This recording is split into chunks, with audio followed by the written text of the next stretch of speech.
नमस्कार आ गोटे नुआ वीडियो को आपण मानक अनेक अनेक स्वागत। चलते वीडियो स्टार्ट करवा।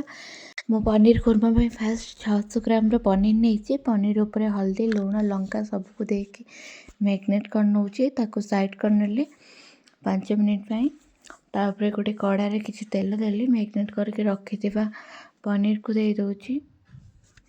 सब पनीर दे सारा पर पनीर को टिके हल्का भाजवा, बेसी भाजबेनी।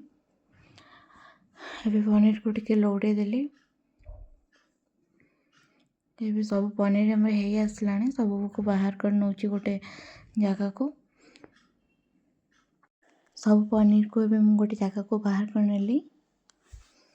तापर काटिक रखी किसी आलू आलू को देखिए भलसे टिके भाजी दबा।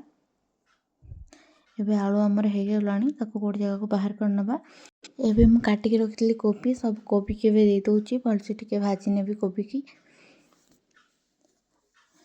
कोबी टिके सिझापी टाइम लगे सो मुझे कवर करनेली। कवर करके देखूँ टिके टिके कोबी आम रेड हो आसला आउे कवर कर नौची। एबे कोबी आमर हो गलानी। एबे कोबी की गोटे जगह को बाहर कर नबा। एबे से तेल में मुझे किसी ग्रीन मटर को भाजी नेबी। ग्रीन मटर बेसी भाजबेनी हल्का टिके भाजबे। एबे सब ग्रीन मटर हो गला गोटे जगह को खोल नेली। जेहेतु आम पनीर आलू फूलकोबी कोरमा कर किसी तेल देदेली। तापर जीरा 2टा लवंग डालचीनी आउ धनिया गोटे चामच सुखिला लंका कंचा लंका अदा रसुण पियाज सबको टिके भाजी नेली। तापर काजू आ किसी चारू मगज देदेली। तापर भी किसी टमाटो देदेवी। एबे सबको टिके भाजी नेली। एबे टिके लुण मु ऐड करनेबी टमाटो सिझापी। सबको टिके मिक्स कर सारा पर टिके कवर करनेली सब मसला टिके भलसे सिझी।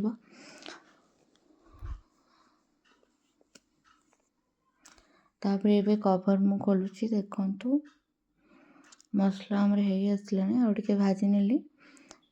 तापर एबे गोटे ग्राइंडिंग जार को बाहर कर नेली। एबे मसला हमर प्रस्तुत। एबे मसला को साइड कर नेली। गोटे कड़ारे किसी तेल देकी टिके हल्का पियाज देदेली। पियाज आपण स्किप भी करि परिबे। जो मसला प्रस्तुत करके रखी ये से मसला को ऐड कर नेली। मसला टिके फुटला परे मु गोटे चामच धनिया गुंड गोटे चामच जीरा गुंड देदेली। सबको टिके मिक्स कर नेली। तापर भलसे टिके कसिला परे देखो मसलार कलर आमर चेंज हो आसला। तापर मुझे पानी देके सबको टिके मिक्स कर नेली। एबे कवर कर नौची गोटे मिनिट पर देखंतु मसला पूरा फुटिला।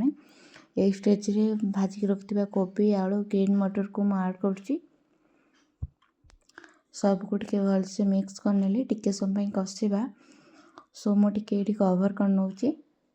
कवर खोल के देखंतु सबको टिके मिक्स कर नेली। ए स्टेज रे मु 2 कप पानी ऐड करछि उषुम पानी।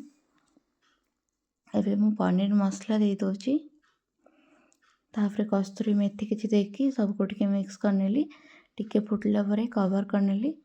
कवर खोल के देखुछि एबे आलू कोबी हमर सिझी आसलानी। ए स्टेज रे पनीर को ऐड कर नौची। सबको टिके भलसे मिक्स करके कवर कर नेली। एबे कवर कर नेली तरकारी हमर पूरा हो गलानी।